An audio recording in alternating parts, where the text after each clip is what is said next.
right, so welcome to explAInED. I'm Mike Barry, and with me, as always, is my amazing, spectacular co-host, thought leader, innovator, drives everything, Renee Langevin. And this is Sean. So today we have a very special episode for you. We're recording live from beautiful Hula Lakeside space here in Burlington, Vermont, and we're honored to have been invited to talk with some very special guests at the second annual Vermont and Education AI Summit. I was here at the first one. I'm happy to be back at the second one. I'm going to turn it over to Sean for the next part and to introduce our guest. Right. Hello, I'm Sean. The apparently the least important part of the podcast overall. Anyway, enough of my inferiority complex. We're starting with two students from the Burlington High School debate team, Iris and Mac. And I'm really thrilled that we're starting with students for this because we need to hear from them and what they think about this. Thank you for being willing to talk to us. And we start off all of our podcasts with same basic question. That's what AI means to you. And I'll turn it over. Whoever wants to answer first. Yeah, thank you for having us. Okay, what does AI mean to you? Well, that is a really large question, and I'm glad that we're starting off right there. I think that it really represents change in a large sense. It was on the horizon for so long, and in the past couple years, we've really just delved into AI as a whole. And so I think to me, what it truly represents is change and this rapid development that we seem to be facing. I think it's just another kind of classic story of our relationship with the advancement of science and how complicated it always is. I think with the atomic bomb, and just the social media. I just think it's another example of us kind of coming to terms with tech and just having kind of a complicated relationship with it. So I think that's kind of what it means to me right now. I dare say one of the best answers we ever got. Mm-hmm. So from the student perspective, what needs to change in schools as far as how they approach AI? Yeah, I can answer this one. Good. Our current situation is AI is widely accessible to every student. It's incredibly easy to access, and it is very tempting to use because it can cut down on your workload tremendously, especially when historically and currently we get a lot of busy work, a lot of very time-consuming assignments as very busy individuals. And schools, for the most part, and it's different teacher to teacher, but they generally say, do not use it. Do not use it for anything. If you do, you will get a 0. You will get a write-up on your permanent transcript. But then if you look forward into careers, everyone is using it. And everyone is learning how to use it actively. And so I think schools, rather than chastising students who use it and trying to prevent it at all costs, should really be teaching kids how to use it, not only to complete assignments, but also to further their own education and to get the most out of it. Should I also answer a question? Or If you would like out of here, I tell.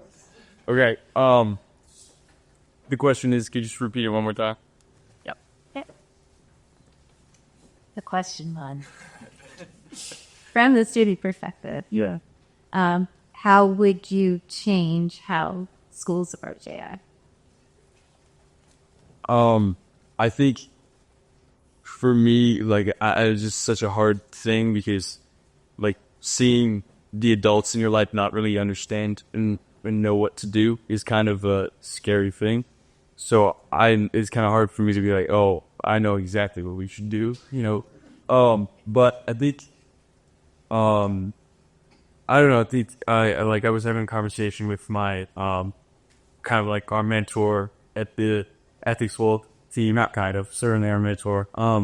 And Kavadaga, and he was kind of saying like he lets his students kind of talk to ChatGPT. Like if you kind of further, he's a philosophy professor, and it's like furthering your kind of conversation and just like using it as a resource to learn, but not necessarily to write. I think that would be certainly something. That's also something that's hard to regulate. So I think like they already kind of let us do that, because it's like you can just have a conversation with ChatGPT, if you want to call it a conversation, and you can learn from that and just use that to help your assignment. But yeah, I'm not sure. Oh, do you have an addition? Yes, please.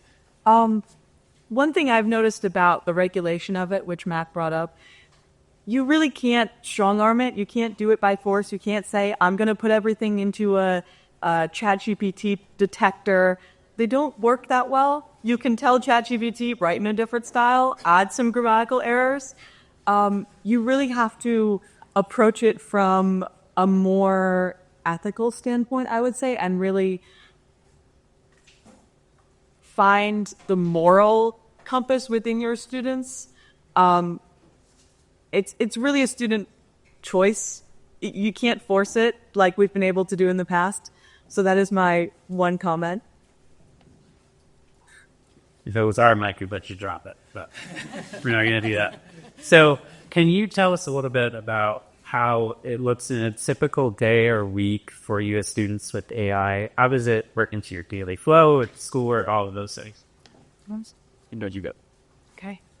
I think it's very different for every student.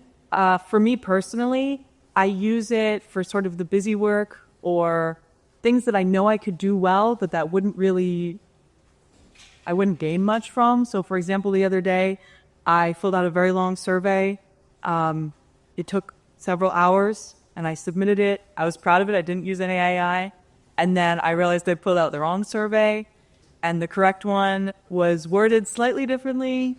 So it needed the same information, but I had to reword all of the information. And so I put it into ChatGPT with the new questions and said, reword this in the same writing style.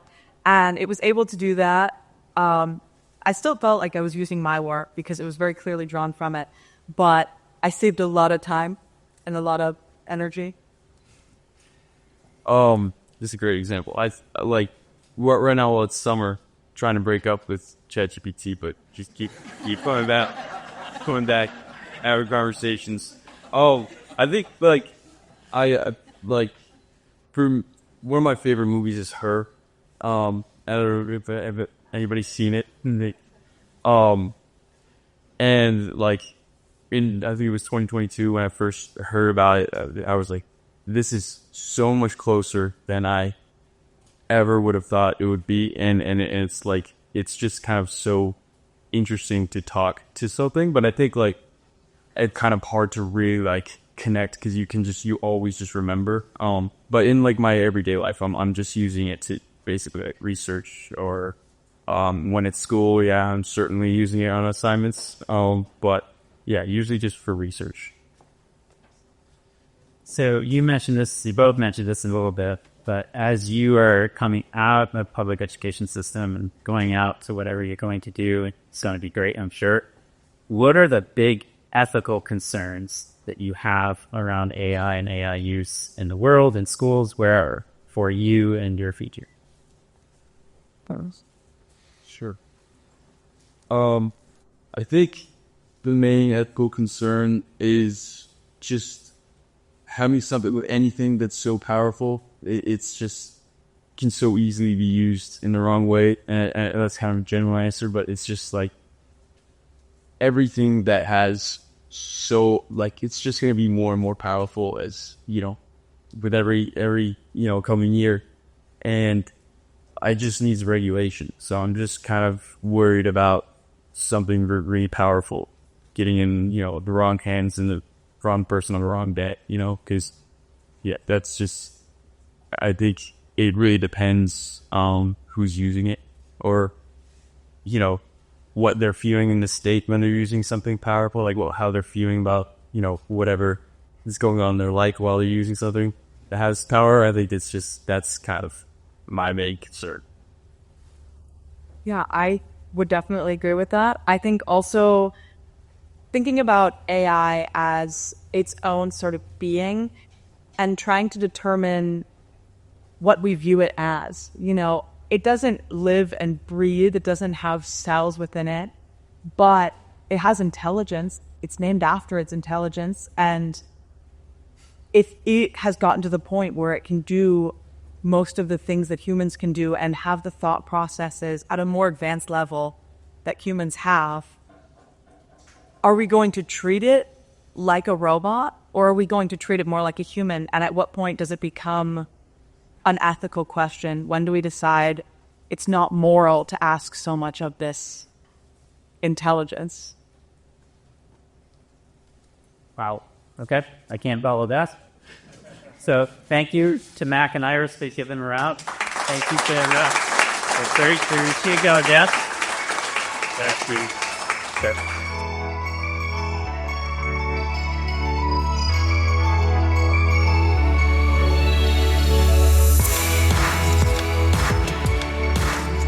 So now I think we're going to get a chance to grill the co-founders of aiVermont a little bit. Come on, Denise.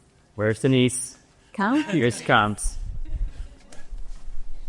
Everyone give Denise a round of applause. Really excited. Not sure why I earn it, but I'll take it.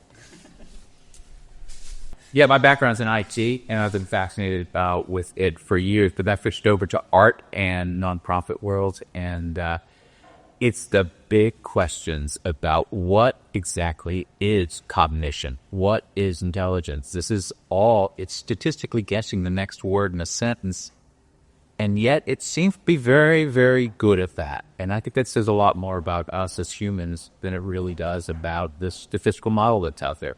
So it's really looking back at, what are we? I'll take that. That's good.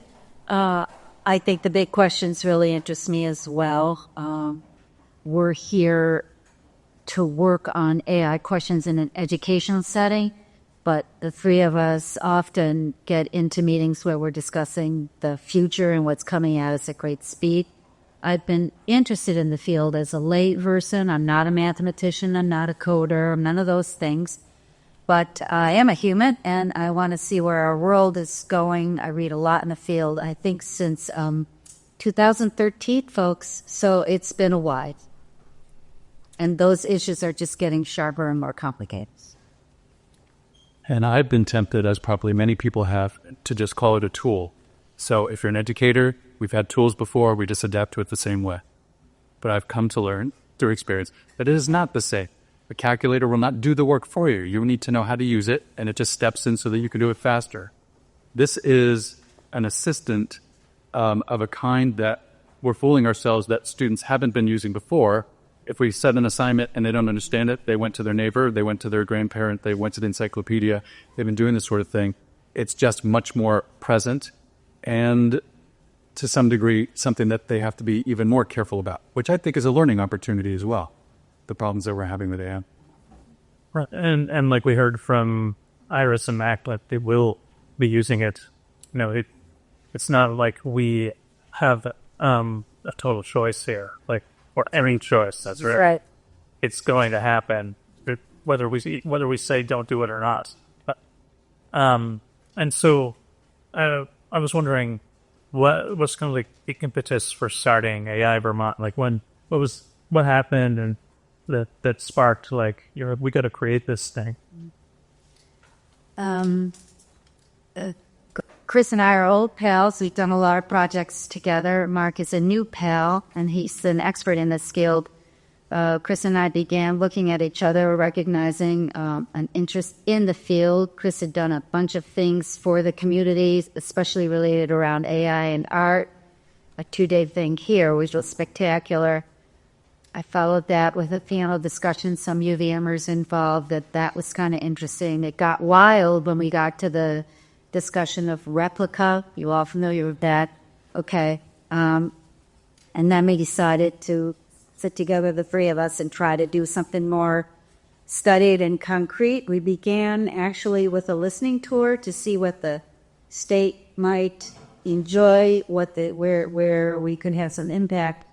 Believe it or not, we started looking into agriculture. We thought, oh man, the tools are out there to analyze crops and soil composition, the AI tools, and couldn't we help our agriculturally based rural economy in that way? They were not ready for this information. The teachers work. So congrats to all of you recognizing the need. And then as we put our heads together, we realized impact-wise for our mission, which is AI literacy statewide, we would probably do best working with all of you. You work with your students go home and acquaint your teachers. And in the course of, I don't even know how many months it's been, we've seen an enormous turnaround. In the beginning, there was a lot of, please go away, the shades go down, and nobody home. I forgot about that. Yes. Now people are coming to us saying, could you do? And we say, no, we're looking with our teachers. So I do it.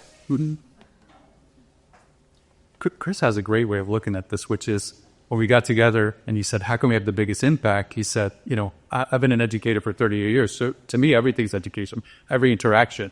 So we were having that conversation. He said, if we want to get it out of the communities, we want to get it from door to door, the best way is through teachers, to the students, to their parents, into the neighborhoods.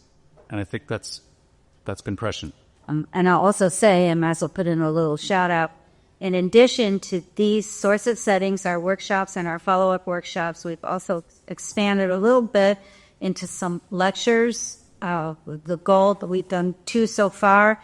I won't take time to detail those.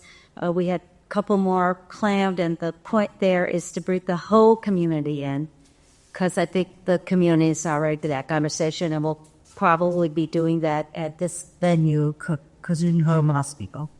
And just really quickly, I don't know if you all realize that Vermont is actually well ahead of the pack as far as AI. Josiah is here from the state. We had a AI council years before I think almost any other state did. I think Vermont has the ability to be a good example to the rest of the country. We tend to be a little bit more level-headed than many people out there. And so we were also excited about the idea of building on that idea that Vermont was out front in many ways. All right. I totally agree with that. I think we do stand the chance still. Josiah could speak to that better than any of us. He knows he's a resource for the country at large. People are coming to him to say, how are you doing it in Vermont? So I think we're having an in there. I've worked in many states. The issue that always comes up here, no matter who we're talking to, is ethics. So I think that's pretty powerful for Vermont. Marc, earlier you mentioned that AI Vermont supports AI literacy. We've had a lot of conversations with a lot of guests about what exactly AI literacy means. So what skills do you think that educators and students need as far under the umbrella of AI literacy? I tend actually not to use the term AI literacy anymore. I think it's really just a subset of digital literacy, and I think that's a better approach. Literacy is the ability to know the content well enough to understand it, to critique it, to communicate with it. So that's true of reading, writing literacy, cultural literacy, media literacy, all that sort of things. So in this case, we just want students and teachers to know enough about this. You could seemingly be literate just by putting a sentence together, right? But to really demonstrate literacy, you know why you're doing this and to know when not to use it. So for us, AI literacy, or this form of digital literacy, is just giving people enough experience and knowledge and mindset to interact, to decide, make decisions with information, rather than just, that's what literacy. So. I would also add that fluency is a goal. We want our attendees, our students and our teachers comfortable with these tools. And at the beginning, I think there should be some understanding of how these tools work. They are machines, how they work. And if we start there, I think the conversation unfolds in a different direction than I'm a little worried at how human they appear. They're not. Chris has some great phrases about how they work. What you called it, like a predictive machine or something. You had a great phrase around that. Yeah, they're not thinking, they're predicting. And while we choose to be cautiously optimistic about the opportunity, particularly around education, it's important to realize this is different than a lot of other tools, that there is real serious concern about the harm they can cause. The best way of combating that is having an incredibly sophisticated citizenry who really understand what it can do, what it can't do, and what the motivations might be behind some of the people who are offering those free large language models. Nice. So you all talked about, in one form or another, impacts of your organization. Do you have any success stories that stand out to you from years of work and effort and connections with people that really stand out to show that there is an impact in having these conversations and connecting people to do this work? People take calls now. Great. One of the reasons when Juniper Lovato from UVM approached us about doing some work with her was it involved research, and we've said right from the beginning, how do we include that in this, other than just anecdotal and surveys and things like that? How do we validate that the work we're doing is having an impact? And so that's great. To be connected with UVM to do that is terrific. It goes beyond what we could do. So right now, it really is just anecdotal. And I think some of my favorite anecdotes, and I share them all the time, are people who, on the way out of the workshop, basically express, I was afraid of it, or I hated it, or I was worried about it, and I'm now at least comfortable enough that I can investigate it and have this conversation with my students. So for us, that's the most meaningful, but a little hard to quantify. I was just going to say that one of the most difficult things in Vermont when you're doing something like this is to reach all of Vermont. And so I was very pleased that we've had representatives from every single county of Vermont traffic all the way here to participate, and we're really thankful for that. And again, anecdotally, I am finding that in the circles I'm traveling, I get pulled aside by people who are heading large organizations, departments in schools, departments in companies, and asking for a private, gee, can you sit with me a little? I feel like I should know this by now. 45-minute coffees with a bunch of these folks, and they've revolutionized their office procedures. Well, we're all really grateful for your work and your efforts, so thank you very much. It was yours. Thank you. Thank you.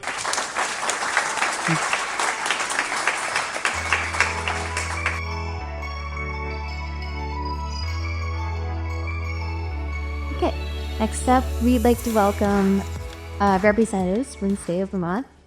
We have Josiah Raiche, who serves as the Chief Data and AI Officer for the Vermont Agency of Digital Services. Is that correct? Yep. And Josh, Josh Blumberg, who is the Educational Technology Programs Manager for the Vermont AOE. So we're going to ask you the question you'll start with, but everyone, that we've started with everyone today. What does AI mean to you? Okay. Yeah, I was a computer science, cognitive science major, so I was really interested in AI when I was an undergrad, and it hadn't progressed that far. But to get insights into the nature of intelligence and then some questions about what would be the nature of consciousness, it really challenges our thinking and our place in the world to have something that seems to mimic and pass any Turing test. A long time ago, a Turing test was this way back from Alan Turing. If you had a conversation with a machine and you can't distinguish that machine from a human, at what point do you just need to ascribe intelligence to it? So I think about that, and that's exciting.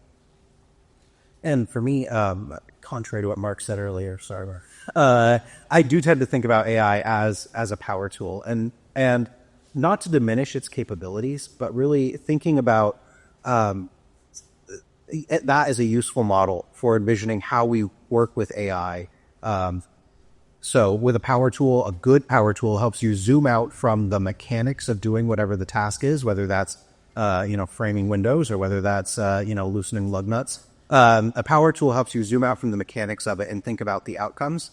And it implies that you've got a tool that's designed for the job, you've got a skilled operator, things like that. So I don't give the 10-year-old the skill saw. that's a bad idea, and you shouldn't do that. But with some training, the 10-year-old can operate the Dremel tool, and the 10-year-old can operate the drill. And so thinking about AI in that way, where we really do need to make sure that people who are using it know how they're using it and they're using the right tool for the job. So along those lines, can you tell us about Vermont's AI strategy and how that can or might impact our schools and colleges?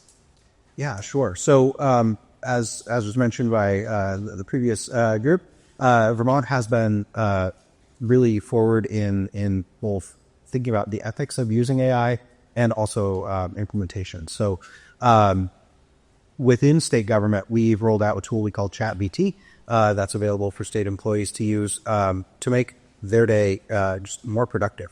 And we've got a pretty good slice of state employees using that at this point.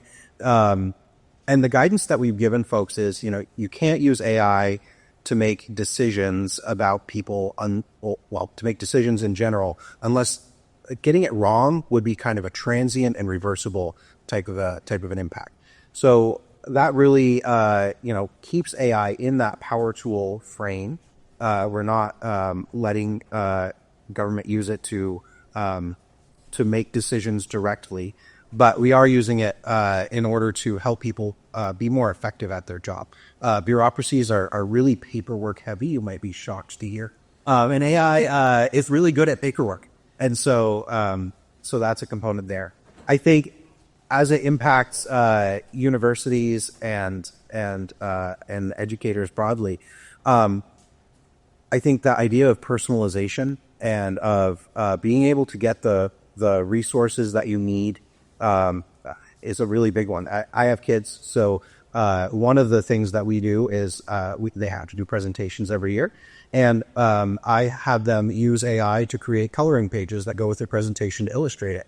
And when you want to get, as my daughter did this year, a coloring page of a Hawaiian goose whose eggs are being eaten by a mongoose, there are not a lot of coloring pages of that available. But we can use AI to make that. And then, she was able to work on like the colorations of the birds and like all those kinds of things. And it was a really good learning experience for her. And she got to use AI. And it really illustrated the presentation that she was doing. So I think there's lots of opportunities like that. I do the same thing with Bigfoot. There's just not a lot out there that's quality, that's actual. So have to rely on that. But so each year, for folks that may not know, each year schools take an annual technology survey that provides information to the state about what schools are doing. And this year we got some of the stats back, and it was pretty low in terms of districts that had AI policies. And it was also pretty low in terms of, and I interpret this differently, I'm going to hone this. It was low in terms of schools that had planned professional development. Good. And I think that's an innocent data point because schools aren't sure what to do. So I don't think that's a lack of wanting to do it, but the case is that there's not much going on with that at the moment. How is Vermont supporting schools? And we did hear from the Secretary of course earlier, but how is Vermont supporting schools in attacking this? Yeah, so we're working on guidance both for educators in terms of how AI can be used in education, but also for school leaders in terms of what policies need to be in place, how to guide those conversations. So we're hoping to roll those out for this coming year and get that in people's hands so that those conversations can happen next school year. And a lot of places, those conversations have already happened. So there's a real differentiation in terms of where people are at. But a lot of it is not just the policies, it is those conversations, right? As teachers, we want to be transparent with students. How are we learning to use technology? And we need to gain experience with it before we can expect the students to use it in a way that we can guide them through.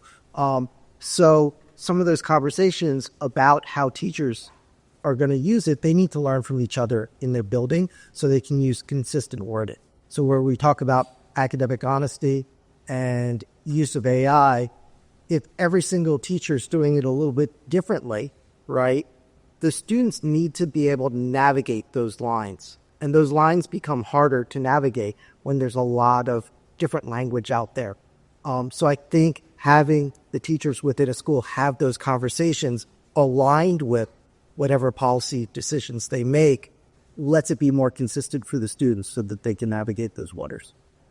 Josiah, do you think that there's any cautionary tales that you had the experience of rolling out an AI model in government settings that could translate to schools? One of the items that we wanted to address really early on when generative AI became available was making sure that we were being transparent about when it was being used. I've got I had one vendor email me yesterday a reply to my email that was clearly generated by AI and had hallucinations. And he's like, we really heard what you said and we understood it. And I went, you used an AI to write this email.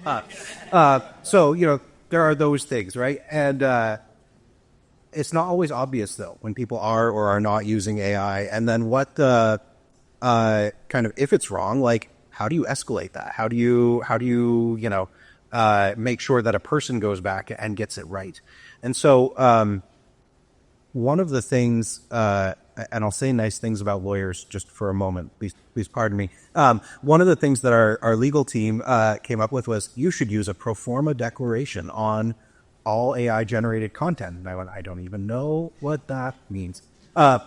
But what they suggested was, have a couple sentences that people have to use at the bottom of anything where they wrote AI that are simple, but they have to put it in there, and it explains the process that they followed when using AI. So for us, it looks like this content was generated with the use or edited with the use of, or whatever the verb is, however you used AI, with the use of a particular AI tool. You say which tool it was. This was reviewed and verified to be accurate and complete and represents the intent of somebody, right? Usually the employee who's using it, sometimes the office or the bureau. And we've made that a norm across state government. Just, yes, for the transparency, but also if you have to put that at the bottom of the content, guess what? You're going to make sure that you actually did that. Did you actually review it to be accurate and complete? Are there hallucinated citations in there? Things like that. Just establishing those norms that people are responsible for the work product. And the way I talk about it is you can never blame deficiencies in your work product on the robot, right? It's not the robot's fault if the product is sloppy. It's your fault. So just having that norm, having that be very clear, I think is an easy thing, but really improves people's hygiene around the use of AI. Well, on behalf of the entire explained staff, who are not paid, we want to thank you both and the Secretary for hearing us and hearing schools and listening to what's happening in Vermont and trying to be out there beating and advocating for us and giving us guidance. It's really appreciated. People are scared. People are worried about the equity within this. They're worried about bias. There's a lot of questions. But what we heard through all of our interviews, I think, is that this has more to do with humans than it does the AI, which is what I heard from both of you. So thank you very much. And we're going to wrap up this episode of explainED. Thank you all.